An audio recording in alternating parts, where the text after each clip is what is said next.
वाचन किया और परीक्षित को श्रवण कराया। तदोपरांत में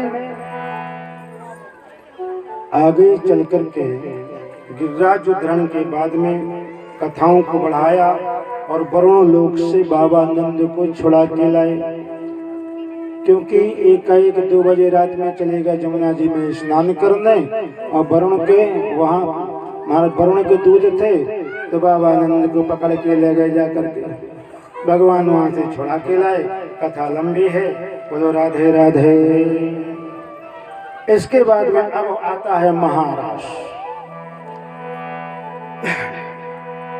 नंदादयस्तुतं दृष्ट्वा परमानन्दनिवृता कृष्णं च तत्र छन्दोभिः स्तूयमानं सविस्मिताः। आज महाराज की कथा का प्रारंभ करते हुए सुखदेव जी कहते हैं कि भागवत की सार रूप कथा है। जैसे क्षीर सागर में मंथन करने पर अमृत निकाला, उसी प्रकार वेदांतों का सार है भागवत, और भागवत का सार है कथा। वेदांतों का सार आपको बताया मैंने क्या है, भागवत, और भागवत का भी सार है, नहीं तो आप भ्रम में पड़ जाओ। भागवत का सार है रास पांचाध्यायी, 5 अध्याय मात्र, और 5 अध्याय का प्राण है राधा नाम। इसलिए राधा का नाम भागवत में कहीं आया ही नहीं, क्योंकि सुखदेव जी एक बार राधा कहते थे ना तो 6 महीना कुछ समाधि में चले जाते थे। सुखदेव जी ने कहा अगर नाम लेंगे ना अपनी अधीश्वरी का तो परीक्षित को कथा कौन सुनाएगा, बोलो राधे राधे। परमोधन राधा महाराज के माध्यम से कामदेव को परास्त किया। अहंकार था कामदेव को, भगवान ने कामदेव को परास्त किया। मयूर पंख धारण करके कामदेव से युद्ध किया, और महाराज में एक एक गोपी के साथ में भगवान ने नृत्य किया और उन समस्त आत्माओं को परमात्मा के स्वरूप आनंद का लाभ दिया। आइए सारांश में महाराज का आपको हमने यहाँ से बताया। अब राधे नाम का स्मरण करते हुए आगे बढ़ते हैं। परम धन राधा श्री राधा श्री राधा, परम धन राधा श्री राधा श्री राधा, परम धन राधा श्री राधा श्री राधा, परम धन राधा श्री राधा श्री राधा, हमारो धन राधा श्री राधा श्री राधा, बोलिए जोर से श्री राधा, हमारो धन राधा श्री राधा श्री राधा, हमारो धन राधा श्री राधा श्री राधा, परम धन राधा श्री राधा श्री राधा, श्री राधा श्री राधा, संत धन राधा श्री राधा श्री राधा, धन राधा श्री राधा श्री राधा, वृंदावन के हो बांके बिहारी, वृंदावन के हो बांके बिहारी, मुझसे पर्दा करो ना मुरारी, मुझसे पर्दा करो ना मुरारी, राधा राधा राधा राधा राधा राधा राधा, हमारो धन राधा श्री राधा श्री राधा, हमारो धन राधा श्री राधा श्री राधा, परम धन राधा राधा राधा राधा राधा। बोलो राधे रानी की। यह कथा आपने श्रीधाम वृंदावन की लीला श्रवण की। चलिए अब चलते हैं मथुरा। बोलो गोविंद भगवान की और वृंदावन धाम की। जनरेटर में तेल नहीं है, दारू है, दाजू गए हैं, दार भी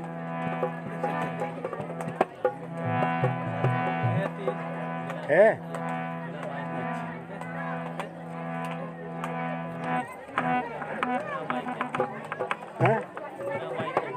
सही में बोला तो बिना माइक के चाहे अच्छी बोल रहे। लेकिन एक बात है, इन्हें बहुत मेहनत करी, कबाड़ में ढूंढ दी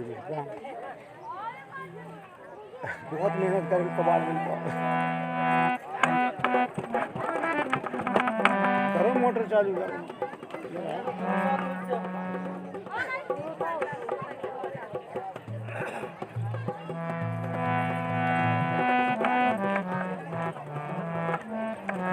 बोलो गोविंद भगवान की।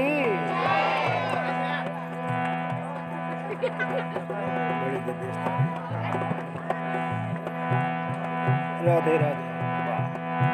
इधर से डिस्टर्ब हो रही है।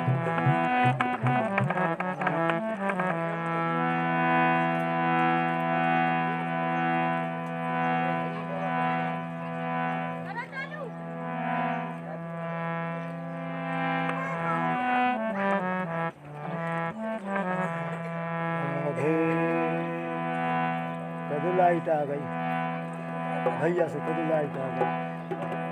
उधर बैठो। श्री राम। एक दिन आए नारद जी मथुरा, और मथुरा आके कंस से पूछा क्या हाल है भोजराज कंस। कंस ने कहा कुछ मत पूछो गुरुजी, जिनको भेजता हूँ मारने को लौट के आते ही नहीं। नारद जी ने कहा ऐसे कहाँ तक भेजोगे, तुम्हें एक एक भेजोगे, वहाँ वो एक एक करके मारता जाएगा, भेजना बंद करो। बोले फिर क्या करें। बोले मेला का आयोजन करके यहीं बुला लो, तुम तो राजा हो, सबको निमंत्रण दे दो, यहीं बुला करके आए, और किसी को लेने भेज दो। वाह महाराज, ये शिक्षा नहीं दी किसी ने। आप मेरी कितने हितैषी हैं बताओ, किसने नहीं बताई, बहुत अच्छा उपाय है। बोले हाँ, तुम्हारे पास में चाणूर है, मुष्टिक है, कुबलिया पीड़ है, देखो तो चाहे जिससे मरवा देना, तुम्हें तो कुछ करने नहीं पड़ेगा। वाह गुरुदेव, देव ऋषि धन्य है आप, कृपा बनाए रखना। बोले चिंता ना करो, बहुत जल्दी कल्याण हो जाएगा, वो योजना हमने बना दी है। अब गए वृंदावन तो भगवान को क्रिया प्रणाम। बोले महाराज ऐसे फुट कर मारोगे तब तो बहुत समय लगेगा, कोई आता है तो छुट्टी कर देते हो, फिर खेलने लग जाते हो। तुम्हें पता होना चाहिए कि 125 साल में धरती का भार हरण करके तुम्हें फिर से धाम में पहुंचना है, और तुम हो कि भक्तों के साथ खेल में रम गए। अरे फुट कर में काम नहीं बनेगा, मैं व्यवस्था बना के आ गया हूँ, कोई ना कोई तुम्हें लेने आ जाएगा, वहां सब जुड़े जुड़ाए मिल जाएंगे, तो थोक में काम करो। भगवान ने कहा वाह नारद जी, आप कितना ध्यान रखते हैं हमारी लीलाओं का, हमारे कामों का। हम तो भूल ही गए थे कि हमें काम बहुत है, और थोड़े थोड़े में तो हो नहीं पाएगा। अक्रूर जी लेने आ गए, कंस के भेजे हुए। मैया यशोदा जाने नहीं देती, लाला को नहीं भेजूंगी, मथुरा कंस की राजधानी है। गोपियां कहती हैं लाला हमें छोड़ के मत जाना, तुम हमारा प्राण है, और हमें छोड़ के जाएगा तो हमारे इस शरीर का कोई मतलब नहीं है, हम सब जमुना जी में डूब जाएंगे। श्याम मथुरा न जइयो, गोकुल तजे के, श्याम मथुरा न जइयो।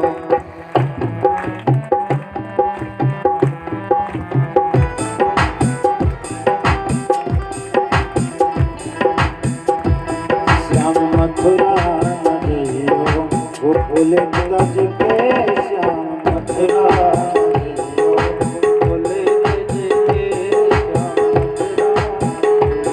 हम मर जाएंगे जमुना में डूब करके, हम मर जाएंगे डूब करके। श्याम मथुरा न जइयो, गोकुल तज के, श्याम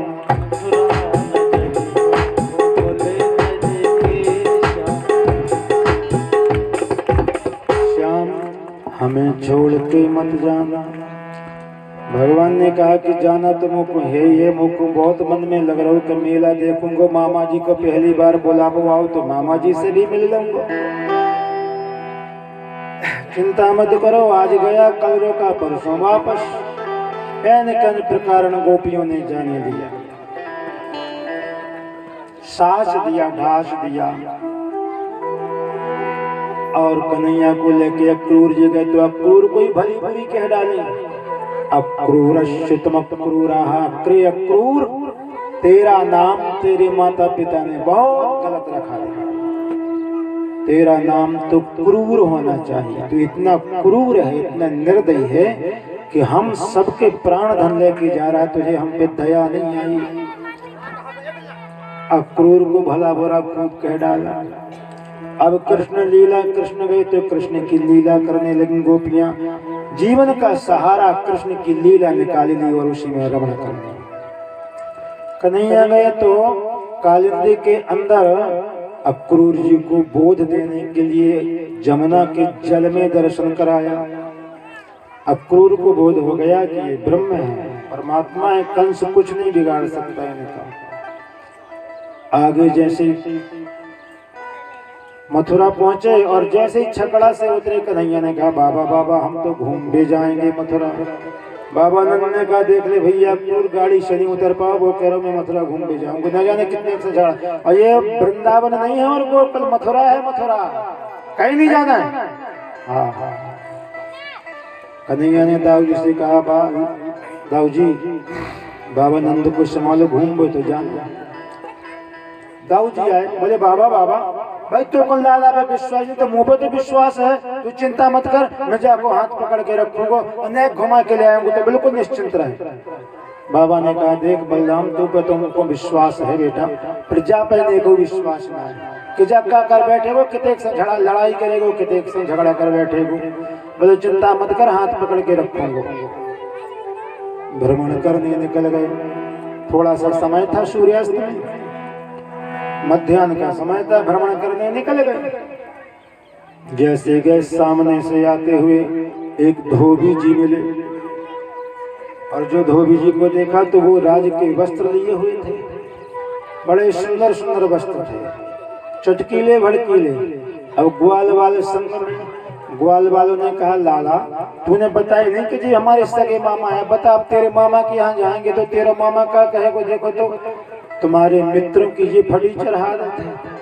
अरे ने अच्छे अच्छे वस्त्र पहन के आए होते, सज भज के आए होते, वस्त्र देखे। कन्हैया ने कहा तो चिंता न करो, कुछ व्यवस्था देखते हैं। और जब तक वस्त्र धोने के लिए कंस का अनुचर था, वस्त्र लेने आया, उसकी गलती ये नहीं है क्योंकि कंस का था। कंस इतना अहंकारी, तो उसको भी थोड़ा बहुत मन में आया कि हम मामूली नहीं है, कंस के सेवक हैं और जिग्वाल वाले हैं। उसने ही कह दिया है तुम्हारी हिम्मत कैसे हुई। कन्हैया ने कहा मामा जी, अब जानना परिचय मामा जी बोल दियो। धोबी ने कहा हमें मामा जी कैसे बोला तुमने। बोले देखो यहाँ के जो राजा है ना कंस, वो हमारे खास मामा जी हैं और ये नाते से गांव के जितने हुए सब मामा जी से, तुम ही मामा जी। बोले ओ तो तुम ही हो कृष्ण बलराम। बोले बिल्कुल, आप जानते हैं क्या। बोले हमें सब मालूम है। तुम्हें काय को बुलाया गया, तुम्हारे साथ क्या होने वाला है। अरे तुम बलि के बकरा बन के आए हो, इन राजसी वस्त्रों को पहनने की कामना न करो। तुम ग्वाल बाल हो, कमरिया ओढ़ करके गैया चरावे बारे, वन मन भटके बारे, ये राजसी वस्त्रों को तुमने मांगने की हिम्मत कैसे की। न जाने कितनी बातें कह डाले। कन्हैया ने कहा ये रे भैया देख तो एक ही वस्त्र दौना पहन गए, बातें लाख की करके निकल गो मामा। कन्हैया ने कहा इसने मेरी बहुत सेवा की थी, पूर्व जन्म में उद्धार कर ही देना चाहिए। सो एक थप्पड़ मारा, महाराज भगवान के धाम को पहुंच गए और जितने वस्त्र थे सब ग्वाल वालों को दे लो, पहन लो मन के छांट के। सबने पहन लिए। अब पहने तो कोई ज्यादा बड़े लंबे, तो नीचे तक तो पूरी रास्ता साफ हो रही थी। कन्हैया ने कहा कैसा ठीक है ना। बोले लाला वस्त्र तो अच्छे हैं, चटकीले भड़कीले हैं, पर देख तो लाला पूरी रास्ता साफ हो रही, बहुत बड़े बड़े हैं। बोले तो चिंता ना करो, आगे कुछ व्यवस्था देखेंगे, अभी पहले थोड़ा ऊपर उठाओ ना। बाल गोपाल ने ऊपर उठा लिए और चलने लगे। एक बाईस नाम का दर्जी था, वो देखते से घबरा गया, हे भगवान ये नया फैशन कहाँ से चल पड़ा। ऊपर उठाए हो चले जा रहे, जैसे कपड़े हैंगर से टंगे हो चले जा रहे। बोलो राधे राधे। सब देख रहा था, कैंची हाथ में थी, बोले सरकार अगर आज्ञा हो तो इनको छाट काट करके बराबर कर दो। अरे बोले भैया तेरे मुंह में घी शक्कर जल्दी कर दे, हमारे ग्वाल बाल को सब बड़े पर रहे कपड़े, सब कपड़ों को काट छाट के बराबर करके पहना दिया। अब ग्वाल बालों के मन प्रसन्न। गाँव जी ने कहा रे लाला बाने तो एक मेहनत करी दुनिया दिए लियो कछु ना भाई, अरे कब से सेवा करवाओ तो कुछ देवो कभी तो सोचो। बोले तो क्या बिगड़ा, आप भी देंगे। बोले भैया तुमको क्या चाहिए दर्जी। अब दर्जी ने कहा कि धोबी को क्या मिलाई तो मैंने देख ही लिया। सो हाथ जोड़ के बोला सरकार बस कृपा बनी रहा, मुझको कुछ छूना चाहिए आपकी सेवा। बोले जाओ आशीर्वाद है, खूब फल होगा फूल होगा तुम कल युग में, जो खूब फल फूल रहे हैं। एक पोशाक अगर दूल्हे राजा की मिल जाए सीने के लिए तो पर जितने के कपड़ा उसे दूनी सिमाई।